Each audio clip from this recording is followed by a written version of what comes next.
Ngayong Martes, tunghayan ang iba't ibang kwentong may hugot sa puso. Pusong nasaktan. Kinabukasan po na dapat kakasal na kami, hinintay ko po siya. Nalaman ko na lang po, sumama po siya doon sa dating girlfriend po. Gusto na po si Papa. Pusong nag-aalala. Pusong nawawalan ng pag-asa. Ano kaya? Patayin ko na lang kaya tong batang to para hindi ko na siya kailangan pakainin. Kasi hindi ko makikita talaga paano kami aabot sa bukas eh. Pusong hirap na hirap. Dahil sa kahirapan ay nag-uulang kami ng tuyo, toyo, kamatis.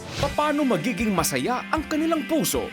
Titibok na ang kanilang kwento sa Special Live Telethon ng The 700 Club Asia. Puso sa puso.